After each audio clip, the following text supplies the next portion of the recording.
Hello everyone and welcome back to the Blackfoot Book Club for another volume of my essential film reviews collection, and I bring you my rambling musings on the 2023 film The Exorcist, Believer. I first watched the original Exorcist film during a 25-year anniversary cinema release in 1998, and after many years of watching a grainy, somewhat banned version on what was termed at the time as a pirate videotape.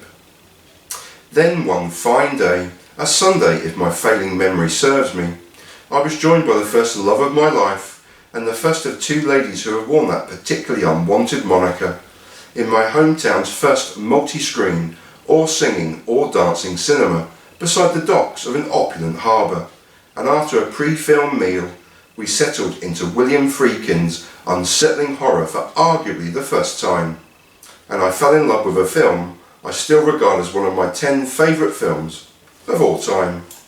From the excavations of Iraq and the portentous building of dread, we soon arrive at a minute, maybe a little more, of pure, unbelievable cinema, and a young girl doing unspeakable things with a crucifix before burying her mother's face in the resultant bloody mess, and then slapping her so hard she propels her flying across the room before spinning her head completely around and uttering the word beginning with the letter C that has long since been outlawed in polite society, let alone the cold and grey of 1973. Watching the original again on Wednesday before my beautiful son and I watched The Exorcist, Believer at our local cinema on Friday, that scene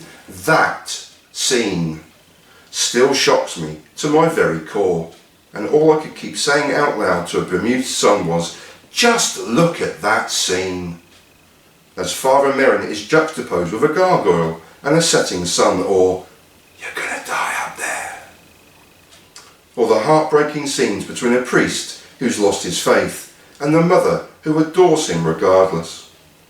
I classify the original as my favourite all-time horror film, and on Wednesday I fell in love with it all over again. 3 paragraphs in and not a single word for the film that follows in its wake half a century later.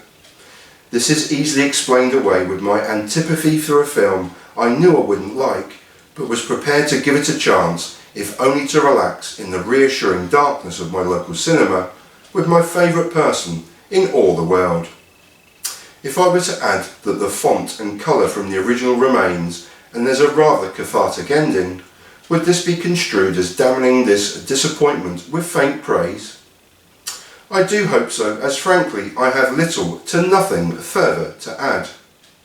I found this addition to a cherished, wash your mouth out Stephen, franchise as empty and devoid of any meaningful or interesting story, the setup ridiculous, and aside from 2 or 3 genuinely shocking jump scares, there was nothing else of merit to report.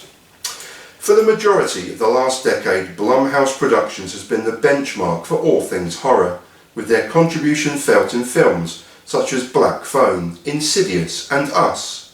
But I'm sorry to report The Exorcist, Believer doesn't join this stellar list, and I'm disappointed to write that last sentence. Alas. I'm now off in search of some holy water and naturally an exorcist. And that was The Exorcist, Believer from 2023, brought to you by Stephen Blackford in a Radiohead t-shirt, perfectly on Friday the 13th of October. And also writing and reading spoiler-free film reviews since 2012. And I'll leave you in peace and solidarity. And thank you so much for watching. Please be careful out there everyone. Peace.